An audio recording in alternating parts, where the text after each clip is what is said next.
Shalom rekan-rekan sekalian, mari kita bersama-sama memulai ibadah pada pagi hari ini. Mari kita menenangkan diri kita dan kita datang kepada Tuhan dengan satu pengakuan bahwa pertolongan kita ialah di dalam nama Tuhan yang menjadikan langit dan bumi.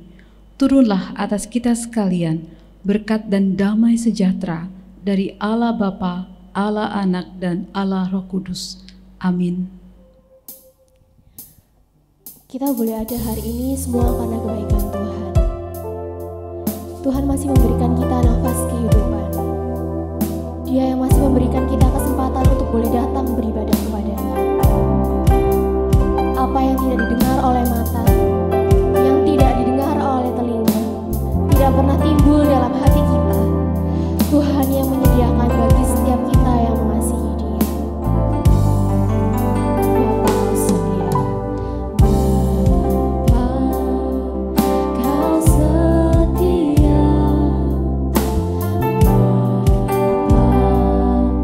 Kau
Di saat kami tidak bisa setia kepadamu, namun Engkau masih memberikan kesetiaan itu kepada kami. Layakkanlah setiap hati kami, hidup kami untuk datang menyembah-Mu ya Bapa. Terima kasih atas karya-Mu di atas kayu salib yang telah menebus segala dosa dan kesalahan kami. Hadirlah di tengah-tengah ibadah kami pada pagi hari ini. Berkatilah ibadah kami, agar ibadah kami boleh berkenan kepada-Mu dan dapat menjadi berkat bagi setiap kami anak-anak-Mu yang boleh bersama-sama melakukan ibadah online pada pagi hari ini. Terima kasih ya Tuhan. Hanya di dalam nama Tuhan Yesus Kristus kami berdoa dan mengucap syukur. Amin. Shalom. Nah teman-teman, aku mau menyapa kalian dari sini. Apa kabar kalian? Semoga dimanapun kalian berada sekarang, kalian boleh tetap dalam keadaan yang fit. Nah, puji Tuhan teman-teman, kita boleh kembali bertemu lagi di tempat ini. Kita boleh kembali beribadah online pada hari ini. Itu semua karena kasih karunia Tuhan. Mari sama-sama kita mengangkat pujian. Kita nyatakan Dia yang selalu setia dalam kehidupan kita, yang selalu menuntun setiap langkah kita dimanapun kita berada. Kita angkat satu pujian dengan-Mu Tuhan.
Oleh karena itu mari kita bawa hati kita untuk menyembah Tuhan. Kita bawa ucapan syukur kita kepada Tuhan. Sebab Dia adalah Tuhan yang baik dalam kehidupan kita. Hati hamba.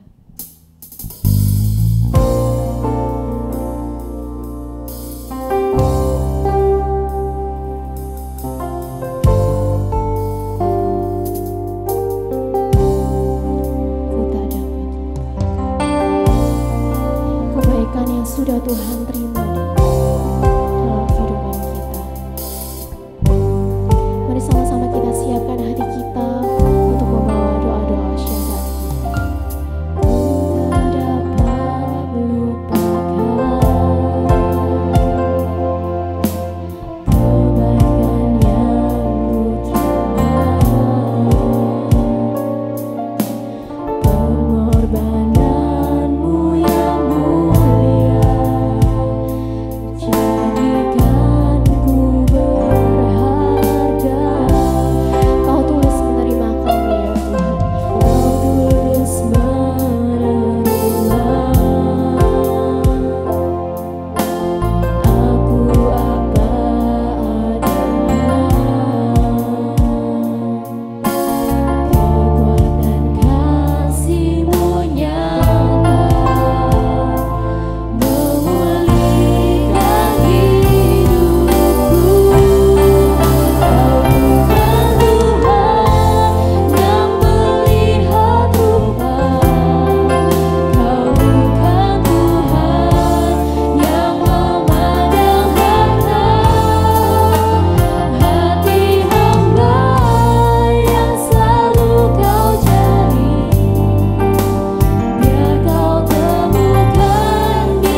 anugerah pemeliharaan Tuhan dan segala sesuatu yang Tuhan izinkan terjadi dalam kehidupan kita.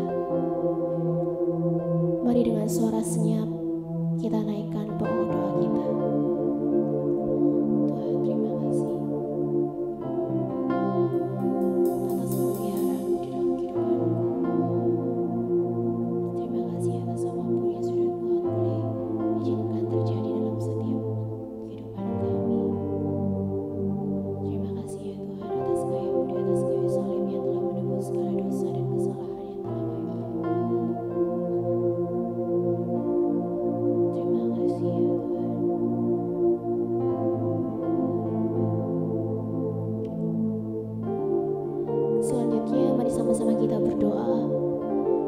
upaya beberapa negara yang sedang dalam tahap pengembangan vaksin COVID-19 serta rencana produksi massal pada awal tahun 2021. Kita juga berdoa untuk proses WFH ataupun pendidikan secara online agar dapat berjalan dengan baik.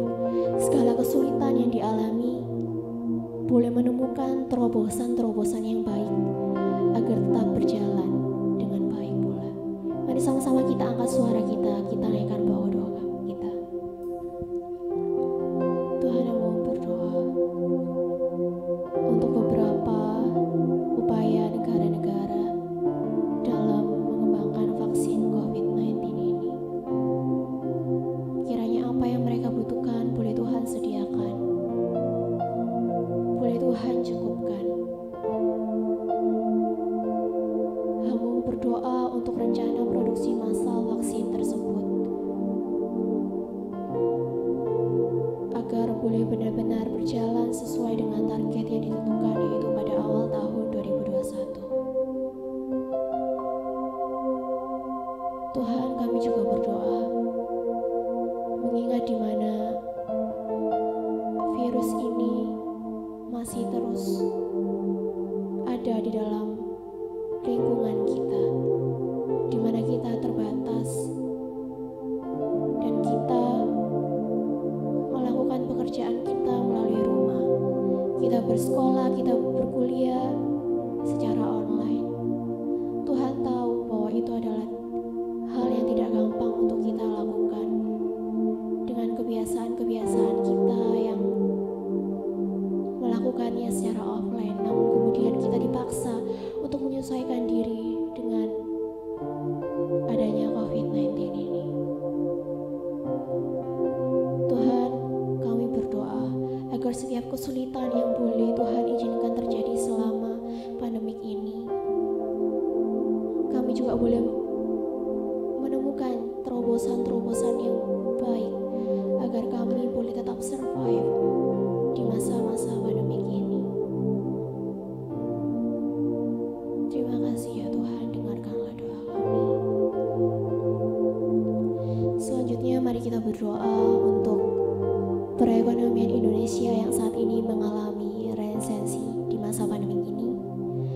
Kita doakan agar para menteri serta jajaran pemerintahan yang lain dalam bidang ekonomi khususnya boleh bersinergi sehingga ekonomi Indonesia tidak terpuruk, dapat survive dan dapat bangkit kembali. Kita juga berdoa untuk masing-masing anggota jemaat agar di masa pandemik ini, di mana kita tidak bisa bergereja seperti biasanya, mereka tetap menjaga iman mereka tetap menjaga relasi mereka dengan Tuhan selama masa pandemik ini. Mari sama-sama kita angkat suara kita doakan pokok doa ini. Tuhan, kami berdoa di masa pandemi ini, khususnya dalam bidang perekonomian Indonesia mengalami pemerosotan. Tuhan, kiranya Tuhan boleh pakai setiap menteri ataupun pihak-pihak pemerintahan lainnya, khususnya dalam bidang ekonomi, boleh mengupayakan yang terbaik bagi perekonomian Indonesia. Tuhan, bantu mereka agar mereka boleh benar-benar mendapatkan jalan keluar yang terbaik, agar perekonomian kami boleh kembali bangkit, kami boleh survive. Tuhan, kami juga berdoa mengingat di masa pandemik ini kami tidak dapat bergereja seperti biasanya. Kami tidak dapat bertemu dengan saudara-saudara kami. Kami rindu Tuhan, kami rindu boleh datang beribadah kepadamu seperti biasanya, menikmati puji-pujian, mengangkat doa syafaat, serta mendengarkan firman Tuhan dan berjumpa dengan saudara-saudara kami. Di masa pandemik ini, bantu kami, anak-Mu yang lemah, untuk boleh tetap mempertahankan iman kami. Ingatkan kami ya Tuhan, bahwa meskipun kami tidak bisa bergereja seperti biasanya, kami boleh beribadah di rumah kami masing-masing. Berikan kami iman pengharapan yang terus bersandar kepadamu saja.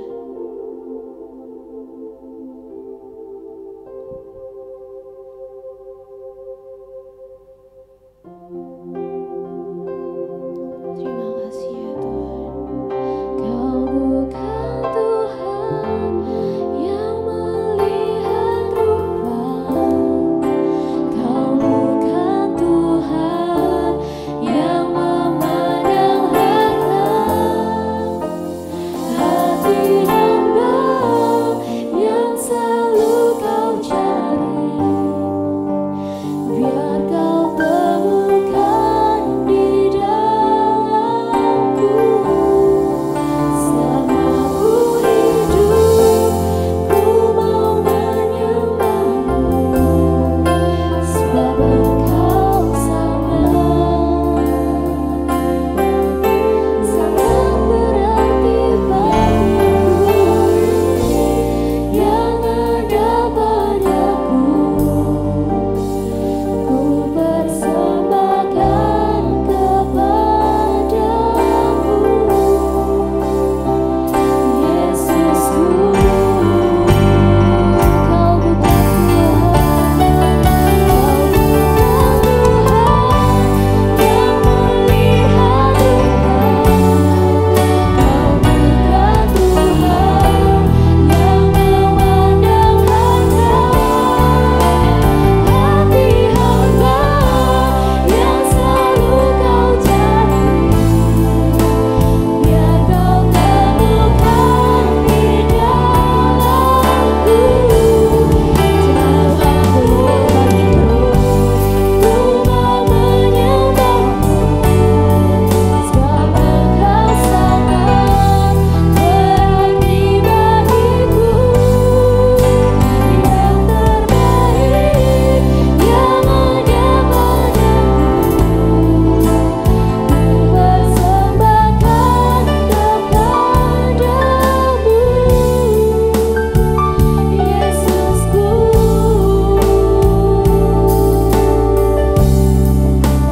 yang terbaik yang ada padamu, ku persembahkan kepadamu. Yesusku. Tuhan, inilah doa syafaat kami. Sementara kami menunggu jawaban dari Engkau, berikan kami iman pengharapan yang mau terus bersandar kepadamu dan hanya berharap kepadamu. Kiranya Engkau menjawab setiap doa-doa kami seturut dengan kehendak-Mu saja. Hanya di dalam nama Tuhan Yesus Kristus kami berdoa dan mengucap syukur. Haleluya, amin. Dalam posisi berdiri, saya undang teman-teman untuk boleh bangkit berdiri. Mari sama-sama kita mengikrarkan pengakuan kita. Pengakuan iman rasuli.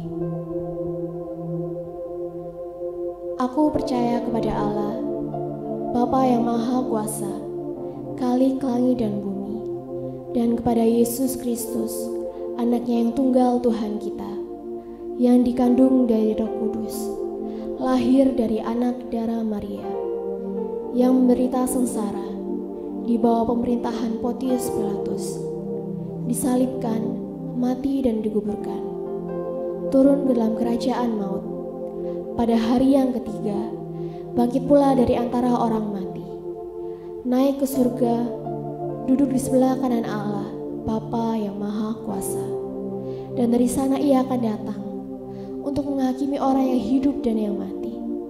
Aku percaya kepada Roh Kudus, gereja yang kudus dan am, persekutuan orang kudus, pengampunan dosa, kebangkitan tubuh, dan hidup yang kekal. Amin. Teman-teman, saya persilakan untuk boleh duduk kembali. Teman-teman, sebelum kita mendengarkan firman Tuhan, mari kita siapkan hati kita dengan kita mengangkat satu pujian, Yesus padamu ku berseru.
kita akan bersama-sama mempersiapkan hati kita untuk mendengarkan kebenaran firman Tuhan. Mari kita tenangkan diri, kita datang dan berdoa, mohon Tuhan memberikan kita kemampuan memahami firman-Nya. Mari kita berdoa. Tuhan Yesus, kami bersyukur di tengah tantangan yang kami sudah alami selama berbulan-bulan ini. Ada keterbatasan untuk kami bisa beraktivitas, pergi bertemu dengan rekan-rekan kami, beraktivitas bersama-sama di luar rumah. Tapi tetap dalam anugerah-Mu ada satu kemajuan teknologi di mana kami tetap bisa berjumpa walaupun secara online. Tuhan, teduhkanlah hati kami, berikan kepada kami fokus konsentrasi waktu kami beribadah dan mendengar pengurayan firman-Mu. Bahkan mampukan kami memahami serta melakukannya. Mari Tuhan, hadirlah di tempat kami masing-masing, menolong kami untuk boleh mendengarkan, mengerti, dan melakukan firman-Mu. Dalam nama Yesus kami berdoa. Amin. Rekan-rekan yang saya kasihi, hari ini kita akan merenungkan firman Tuhan dengan satu tema, Are you insecure? Ya, secure, keamanan. Apakah kamu merasa aman beberapa waktu ini ya? Secara khusus saya ingin membawa kita untuk membaca kebenaran firman Tuhan dari kitab Roma pasal yang ke-8 ayat 32, 38 dan 39. Demikian juga kita akan melihat dari Yeremia pasal yang ke-9. Mari bersama-sama kita mempersiapkan Alkitab kita. Saya akan bersama membacakan bagi kita sekalian Roma pasal yang ke-8 ayat 32, 38 dan yang ke-39. Demikian firman Tuhan, Roma 8 ayat 32. Ia yang tidak menyayangkan anaknya sendiri, tetapi yang menyerahkannya bagi kita semua. Bagaimanakah mungkin ia tidak mengaruniakan segala sesuatu bersama-sama dengan Dia? Ayat yang ke-37. Tetapi dalam semuanya itu kita lebih daripada orang-orang yang menang oleh Dia yang telah mengasihi kita. Sebab aku yakin bahwa baik maut maupun hidup, baik malaikat-malaikat maupun pemerintah-pemerintah, baik yang ada sekarang maupun yang akan datang, atau kuasa-kuasa, baik yang di atas maupun yang di bawah, ataupun sesuatu makhluk lain, tidak akan dapat memisahkan kita dari kasih Allah yang ada dalam Kristus Yesus Tuhan kita. Bagian yang berikutnya diambil dari Yeremia pasal yang ke-9 ayat yang ke-23 dan 24. Demikian firman Tuhan. Beginilah firman Tuhan, janganlah orang bijaksana bermegah karena kebijaksanaannya, janganlah orang kuat bermegah karena kekuatannya, janganlah orang kaya bermegah karena kekayaannya. Tetapi siapa yang mau bermegah, baiklah bermegah karena yang berikut, bahwa ia memahami dan mengenal aku, bahwa akulah Tuhan yang menunjukkan kasih setia, keadilan, dan kebenaran di bumi. Sungguh semuanya itu kusukai. Demikian firman Tuhan. Dua bagian itu menyatakan sebuah janji Allah. Yang pertama tentang jaminan akan pemeliharaan Allah, dan yang kedua tentang apa itu yang seharusnya membuat kita merasa aman dan bermegah dan bangga diri, gitu ya.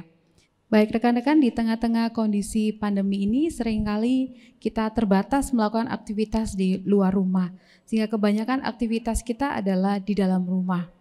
Nah, tentu saja ini tidak menutup kemungkinan bahwa aktivitas kita paling banyak adalah dengan menggunakan gadget.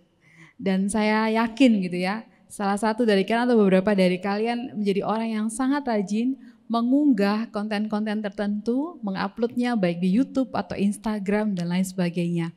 Dan kadang-kala kita sangat pengen tahu gimana respons orang. Nah, kalau orang tidak merespon atau sedikit yang merespon atau bahkan responnya tidak nyaman, tidak enak begitu ya, seringkali itu membuat kita nggak nyaman, iya nggak sih? Kenapa itu membuat kita tidak nyaman? Karena itu menyentuh bagian yang sangat penting, bagian bahwa kita kepingin untuk dipuji, kita pengen diakui gitu ya. Nah, karena itu hari ini tema yang diambil adalah Are you insecure? Bicara tentang apakah kamu ngerasa aman gitu ya di momen-momen pandemi ini. Di mana kamu menempatkan rasa amanmu di tengah-tengah kondisi yang seperti ini. Nah, saya ingin mengawali khotbah ini dengan kisah tentang seorang yang bernama Narsisus. Ya, Narsisus, dia ini adalah sebuah kisah yang menceritakan tentang seorang pemuda yang sangat ganteng gitu ya, gagah perkasa. Dan saya yakin kalau ada pemuda yang ganteng pasti banyak cewek yang suka gitu ya. Apalagi yang sudah memasuki masa-masa remaja gitu ya. Nah, anehnya pemuda ini enggak tertarik dengan satupun wanita yang mendekati dia atau cewek-cewek cakep yang deketin dia. Kenapa? Karena dia punya satu kebiasaan, teman-teman. Dia punya satu kebiasaan, yaitu setiap hari dia akan datang ke sebuah kolam gitu ya, atau danau kecil. Kemudian dia akan berkaca di sana mengagumi dirinya sendiri. Dia akan mengatakan, duh betapa luar biasanya mataku, betapa indahnya rambutku. Aku memang luar biasa cakep gitu ya. Nah, karena seperti itu dia lakukan tiap hari, akhirnya dia menjadi seorang yang mengagumi diri secara berlebihan dan mencintai dirinya sendiri.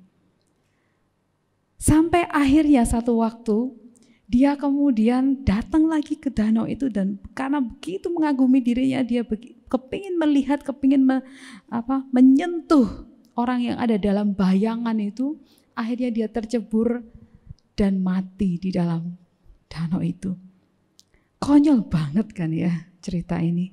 Tapi dari cerita inilah muncul sebuah istilah narsisme, atau dalam bahasa Indonesia disebut sebagai narsisme, yaitu sebuah sikap atau tindakan di mana seseorang itu mengagumi diri, mencintai diri secara berlebihan sehingga melupakan semua yang ada di sekitarnya. Itu seperti narsisus. Nah, kita kenal dengan istilah narsis sekarang ya. Jadi orang seringkali mengunggah hal-hal yang baik tentang diri mereka di sosial media supaya mereka bisa mendapatkan pengakuan. Mereka bisa mengagumi diri sendiri di sosial media, tapi juga dapat pengakuan dari orang lain.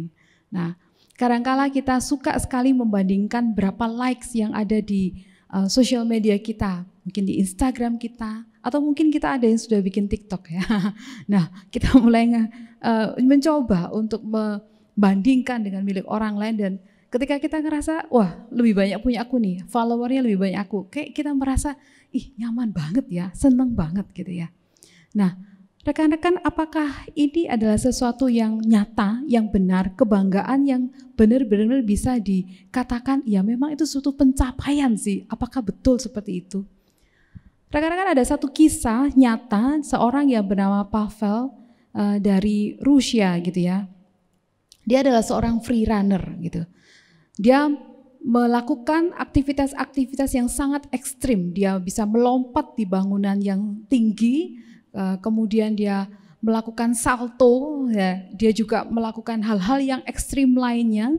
Dia bisa foto dari tebing yang sangat tinggi begitu ya. Nah, satu waktu rekan-rekan, Pavel ini melakukan sebuah lompatan di bangunan lantai 16.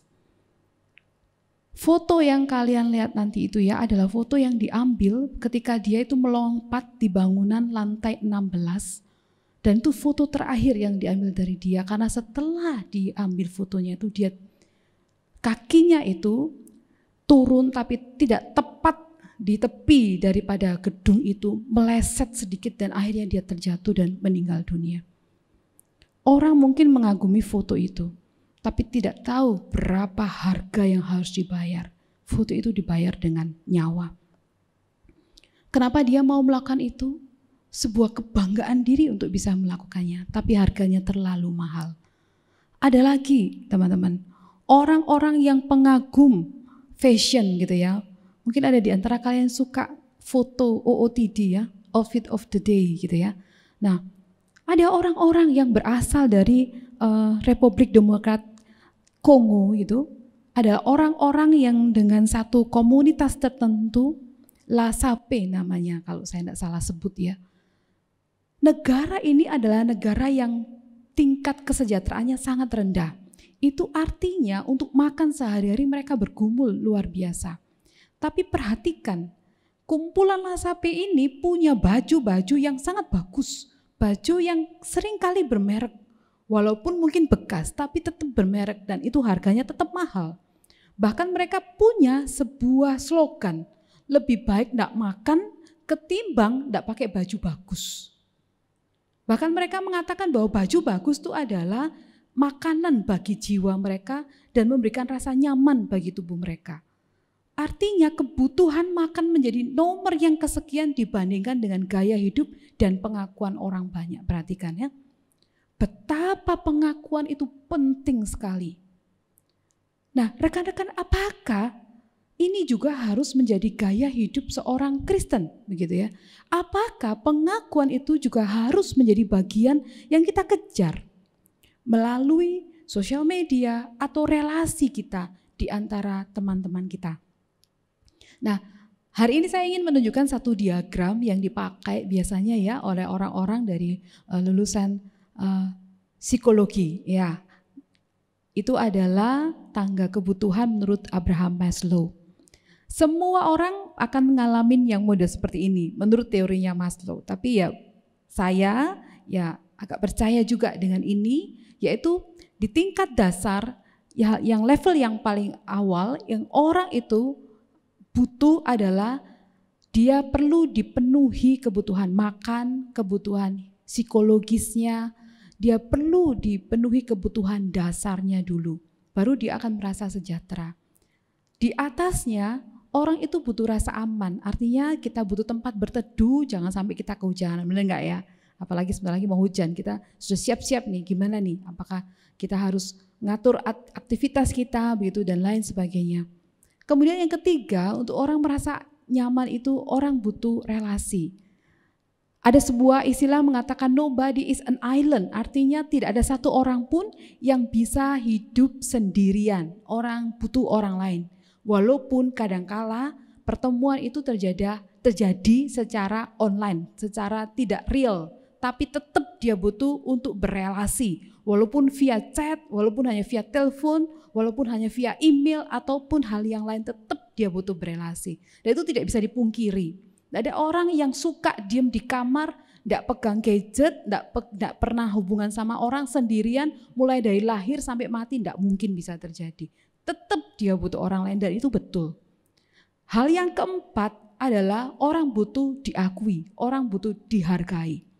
Dan di bagian inilah seringkali orang mengejarnya itu melalui aktivitas di sosial media. Mereka tampilkan apapun di sosial media demi untuk dapat follower yang banyak, untuk dapat pengakuan orang, pujian orang, respons orang. Karena kita semua sama-sama butuh untuk diakui, sama-sama butuh untuk dihargai, sama-sama butuh untuk direspons oleh orang. Maka kita tidak bisa pungkiri bahwa aktivitas di sosial media di masa pandemi ini menjadi sesuatu yang sangat tinggi. Ya, banyak orang-orang yang sebelumnya itu tidak aktif di sosial media sekarang menjadi orang-orang yang sangat aktif untuk upload segala macam di sosial media. Mulai dari memasak di rumah, mulai dari belajar di rumah, mulai dari kegiatan sehari-hari setelah selesai kuliah atau setelah selesai sekolah online, semuanya diupload begitu ya. Dan menunggu kira-kira siapa yang respons. Nah, bagian ini. Bagian yang terakhir yang seharusnya itu dikejar oleh orang-orang adalah bagaimana kita bisa mencapai prestasi tertentu dan itu menjadi sebuah kebanggaan diri kita. Nah, rekan-rekan, percaya kalian bahwa Tuhan itu sudah menyediakan semua kebutuhan itu dengan sangat lengkap, sehingga kita tidak perlu harus mencari-cari itu dengan cara-cara yang tidak tepat, begitu ya. Kenapa saya mengatakan demikian? Di dalam kitab Roma pasal 8 ayat yang ke-32 itu dikatakan bahwa Allah itu sudah mengaruniakan Kristus dan tidak ada satu apapun yang Dia tidak akan karuniakan bagi kita. Saya bacakan Roma 8 ayat 32.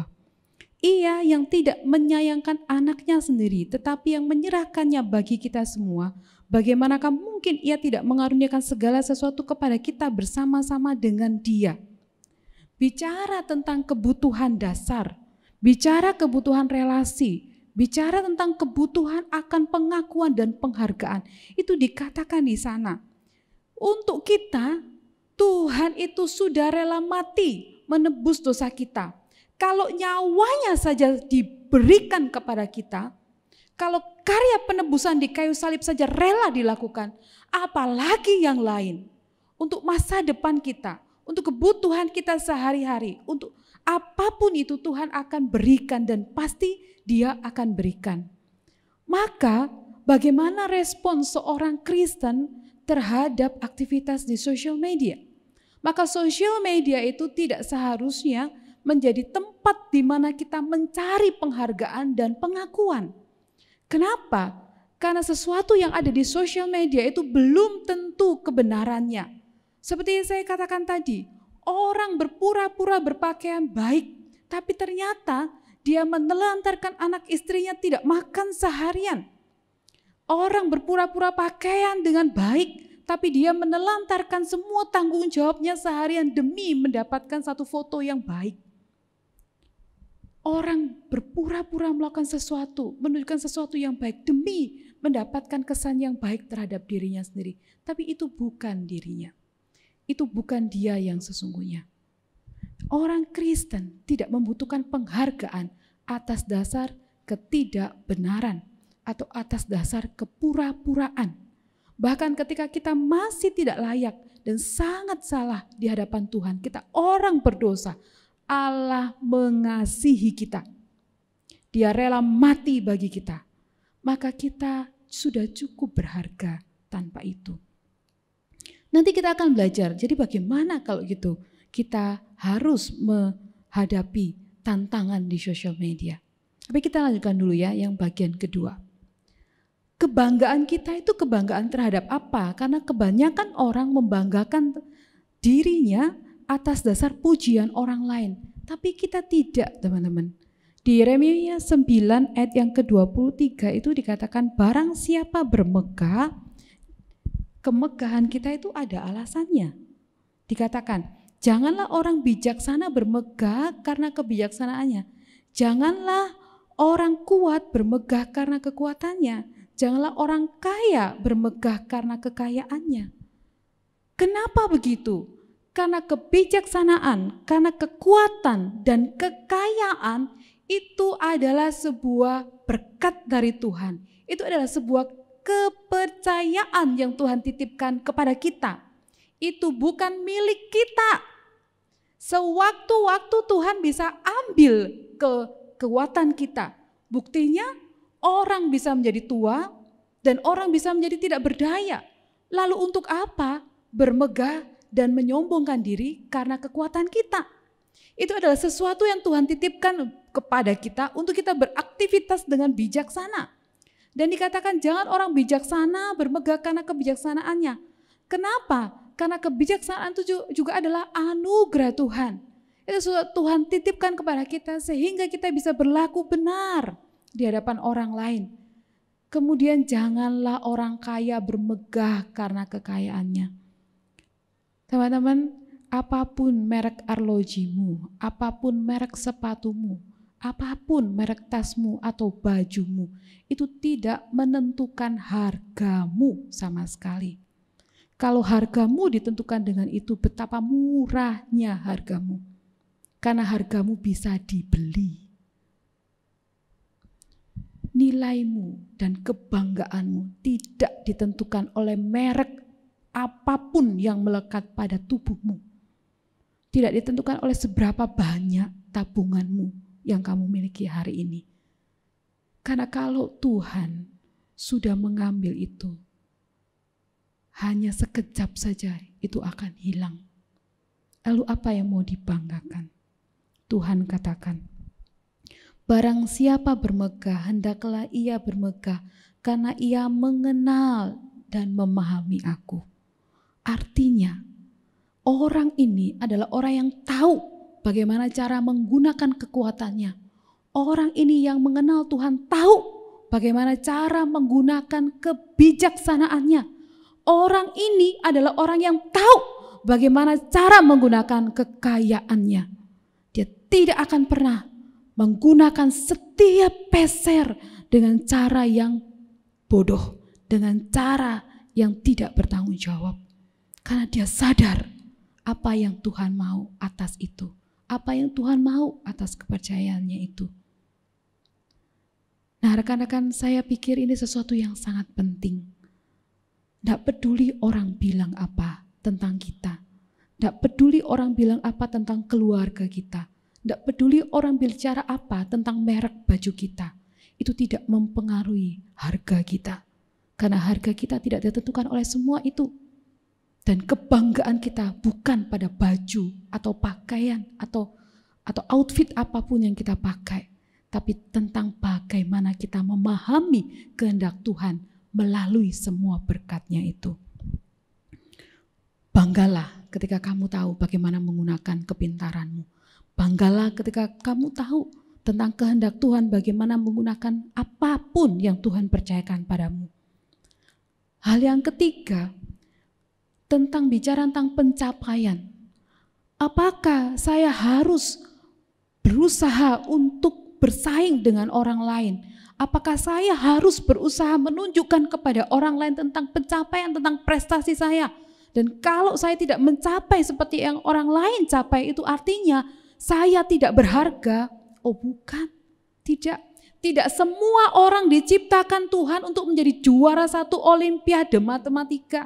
Tidak semua orang didesain Tuhan untuk menjadi orang juara satu olimpiade sains. Tidak semua orang harus menjadi orang yang nomor satu dalam kejuaraan renang, senam, dan lain sebagainya. So jangan kejar yang bagian itu. Jangan sampai hidupmu ditentukan oleh prestasi atau jajaran piala yang kemudian kamu banggakan atau kamu bandingkan dengan orang lain.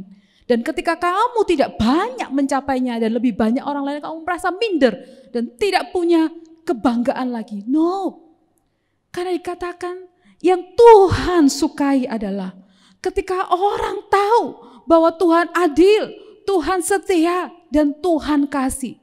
Maka pencapaian kita menurut Yeremia adalah ketika kita sanggup menunjukkan kepada orang lain betapa kasihnya Tuhan itu, betapa setianya Tuhan itu, betapa adilnya Tuhan itu melalui setiap pengalaman hidup kita.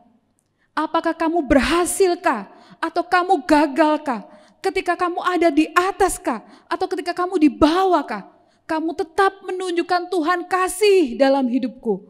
Tuhan setia dalam hidupku dan Tuhan adil melalui segala macam jalan yang Tuhan izinkan terjadi dalam hidupku. Maka hidupmu itu sudah mencapai tujuan yang Tuhan kehendaki engkau capai. Nah rekan-rekan, kalau begitu apakah saya tidak boleh ikut dalam kejuaraan-kejuaraan? Harus ikut ketika itu ada kesempatan. Capai itu. Tunjukkan kepada dunia tentang bagaimana seorang Kristen struggle dengan cara-cara yang jujur, cara-cara yang baik. Jadilah sebuah kesaksian yang hidup bahwa ketika kamu berhasil, kamu memuliakan Allah. Ketika kamu gagal pun kamu tidak menyalahkan Allah. Jadilah kesaksian melalui setiap proses yang kamu akan jalani. Tapi bukan dengan cara membanding-bandingkannya atau menyombongkannya kepada orang lain dengan cara apapun. Apakah kalau begitu saya nggak boleh upload apapun di sosial media? Boleh. Boleh pasti. Tapi lihat motivasinya ya. Lihat motivasinya. Apakah motivasinya adalah untuk mendapatkan pengakuan? Atau kamu ingin menunjukkan, mensyukuri berkat Tuhan? Dan kamu tidak peduli orang tidak nge-like pun tidak apa-apa. Orang cuma lihat tok pun tidak masalah. Yang penting kamu sudah, I thank God for this prize. Misalnya, I thank God for this opportunity. Saya bersyukur kepada Tuhan untuk kesempatan menang. Saya bersyukur kepada Tuhan untuk kesempatan yang Dia berikan. Siapa yang ditinggikan? Bukan saya, bukan kalian, bukan kita. Tapi Tuhan yang ditinggikan. Ini yang harus kita capai. Nah, karena itu mari kita bersama-sama refleksi pribadi ya. Yang pertama, yuk kita tanya diri kita sendiri. Apakah saat ini saya sedang merasa insecure? Nah, tanyakan, bagaimana cara saya menilai diri saya? Apakah saya menilai diri saya dengan cara-cara menurut kata orang, gitu ya? Bagaimana saya menilai diri saya saat ini? menurut kehendak Tuhan kah atau menurut kata orang? Yang kedua, apakah nilai diri saya ditentukan dari komen dan like orang? Apakah saya masih merasa tersakiti gitu ya, kecewa kalau orang komentar nggak enak sama saya gitu ya? Apakah teguran dan masukan orang, kalau mungkin itu bukan di sosial media, mungkin itu bisa secara langsung, teguran dan masukan orang itu membuat saya merasa minder atau tersinggung. Nah, berarti kamu sedang dalam posisi insecure, kamu sedang merasa tidak aman. Bagaimana saya bisa merasa aman dengan semua itu? Bagaimana saya bisa menilai diri dengan cara yang benar? Kalau memang cara saya menilai diri selama ini selalu bergantung kepada kata orang, selalu berdasarkan pencapaian-pencapaian saya. Ayo, ada 3 hal yang saya tawarkan kepada kita pada pagi ini. Yang pertama adalah, yuk belajar bersyukur dengan apapun yang kita miliki. Yang pertama, bersyukur untuk keselamatan yang Tuhan kasih. Emang kita bisa beli keselamatan itu dengan kepintaran kita? Nggak mungkin bisa. Emang kita bisa beli keselamatan itu dengan kekayaan kita? Gak bisa. So, kita harus bersyukur untuk itu. Bersyukurlah untuk orang-orang yang Tuhan tempatkan di sekitarmu, yang masih bisa negur kita. Karena ada waktunya ketika kita salah, orang gak negur kita, malah nyukurin kita.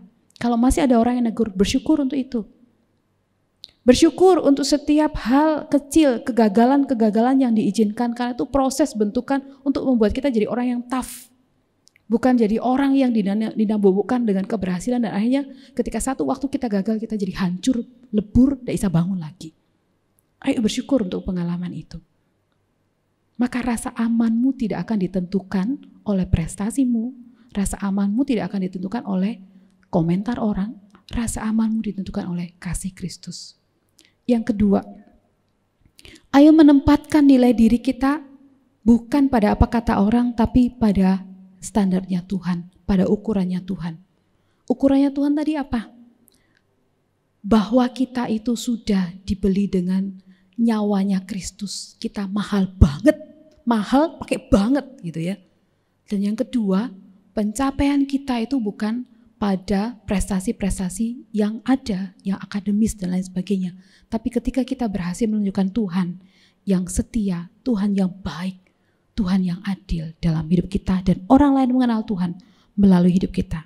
Dan yang ketiga, yuk jaga relasi dengan Tuhan dan jaga relasi dengan sesama. Jangan gara-gara karena kita berkompetisi, gara-gara kita membanding-bandingkan diri dengan orang lain, kita jadi bermusuhan dengan orang. Bukan itu yang Tuhan inginkan. Jaga relasi dengan Tuhan. Kenapa? Karena Dialah sumber nilai diri kita. Dia yang memberi nilai atas hidup kita dan nilainya sangat luar biasa mahal. Dia yang membeli hidup kita dan kita ini sangat berharga di matanya. Jaga relasi dengan Tuhan supaya semua kata orang itu tidak menggoyahkan kamu dan tidak membuat kamu menjadi hancur atau minder. Kenapa? Karena nilaimu itu memang didasarkan pada persekutuanmu dengan Tuhan. Kiranya Tuhan menolong kita rekan-rekan sekalian. Apapun latar belakangmu, apapun pengalaman hidupmu, jangan sampai itu membuat kamu merasa tidak aman. Karena nilai dirimu dan juga keamananmu tidak ditentukan dari semua itu. Tuhanlah sumbernya. Mari bersama-sama ya, kita belajar mengembangkan diri, hidup dengan rasa syukur, belajar menempatkan nilai kita bukan pada kata orang tapi pada Tuhan, dan belajar untuk menjaga relasi kita dengan Tuhan dan sesama dengan baik. Mari bersama-sama kita berdoa, mohon Tuhan yang akan menguatkan kita. Kami memuji Tuhan yang baik pada pagi ini, kembali Tuhan memberikan satu standar yang sungguh-sungguh benar bagi kami, untuk kami tidak mudah diombang-ambingkan Tuhan dengan penilaian orang, kami tidak mudah diombang-ambingkan dengan sikap orang, dan kami tidak mencari-cari dengan cara yang salah keamanan hidup kami. Karena sesungguhnya Tuhanlah sumber keamanan kami, Tuhanlah yang menilai kami dengan cara yang tepat, dan di hadapan Tuhan, Tuhan menilai kami sangat berharga dan sangat mahal. Itu ajar kami ya Bapa untuk belajar merasa aman di dalam Engkau. Dan ajar kami ya Tuhan untuk belajar berprestasi, bukan sekedar prestasi akademis, tapi juga berusaha untuk boleh memperkenalkan Tuhan melalui hidup kami, menyatakan keadilan, kasih dari Tuhan kepada semua orang sekitar kami. Pimpin kami ya Bapa, di dalam nama Yesus kami berdoa dan bersyukur. Amin. Sebelum kita mengakhiri ibadah kita pada pagi hari ini, mari kita kembalikan segala puji hormat kita hanya bagi Tuhan. Kita angkat satu pujian, Ku Tetap Setia.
Mari bersama-sama mempersiapkan hati kita akan menerima berkat Tuhan.